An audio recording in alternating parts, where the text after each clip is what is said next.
India പോലുള്ള ഒരു രാജ്യത്ത് ഏറ്റവും സേഫായ ജോലി ഏതാണെന്ന് ചോദിച്ചാൽ ഒറ്റ ഉത്തരമേ ഉള്ളൂ: ഗവൺമെന്റ് ജോലികൾ.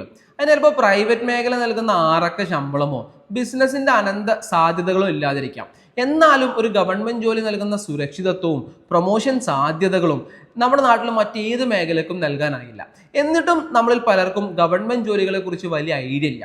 സംസ്ഥാന തലത്തിൽ PSC നടത്തുന്ന പരീക്ഷകൾ, കേന്ദ്ര തലത്തിൽ UPSC, SSC, റെയിൽവേ, ബാങ്കിങ് തുടങ്ങിയ നിരവധി അവസരങ്ങളാണ് government മേഖലയിലുള്ളത്.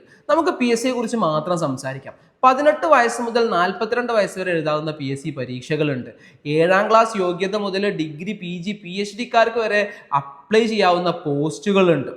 LDC, university assistant, secretariat assistant, sub inspector, head constable തുടങ്ങിയവയാണ് ഏറ്റവും കൂടുതൽ ആളുകൾ അപ്ലൈ ചെയ്യുന്ന പോസ്റ്റുകൾ. ബിടെക്കുകാർക്കും ഫിസിക്സ്, കെമിസ്ട്രി തുടങ്ങിയ നിങ്ങളുടെ മേഖല മാത്രം ബേസ് ചെയ്ത് അപ്ലൈ ചെയ്യാവുന്ന പോസ്റ്റുകളുണ്ട്.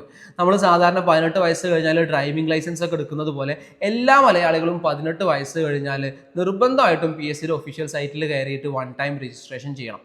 നമ്മുടെ വീട്ടമ്മമാരൊക്കെ ഉണ്ടാവില്ല എന്തെങ്കിലുമൊക്കെ ചെയ്യണം എന്ന് ആഗ്രഹമുള്ള അവർക്കൊക്കെ PSC നല്ലൊരു ഓപ്ഷനാണ്. ഇത്തരത്തിൽ 1 ടൈം രജിസ്ട്രേഷൻ ചെയ്ത് കഴിഞ്ഞിട്ടുണ്ടെങ്കിൽ സമയാസമയം വരുന്ന PSC പരീക്ഷകൾക്ക് ഒരു ചെലവുമില്ലാതെ അപേക്ഷിക്കാനും എക്സാം എഴുതാനും നമുക്ക് കഴിയും. അതുപോലെ ഒരു 5-6 മാസം മനസ്സിരുത്തി പഠിച്ചാൽ കൂടെ നല്ലൊരു ജോലിയും കിട്ടും. അപ്പോൾ ഈ വീഡിയോ കാണുന്ന ഇതുവരെ PSCയിൽ രജിസ്റ്റർ ചെയ്യാത്തവരൊക്കെ എത്രയും പെട്ടെന്ന് 1 ടൈം രജിസ്ട്രേഷൻ ചെയ്യാം. PSCയെ കുറിച്ചിട്ടും മറ്റുള്ള ഗവൺമെന്റ് ജോലിയെ കുറിച്ചിട്ടൊക്കെ കൂടുതൽ അറിയാൻ നമ്മുടെ ചാനൽ ഒന്ന് സബ്സ്ക്രൈബ് ചെയ്ത് വെക്കുക.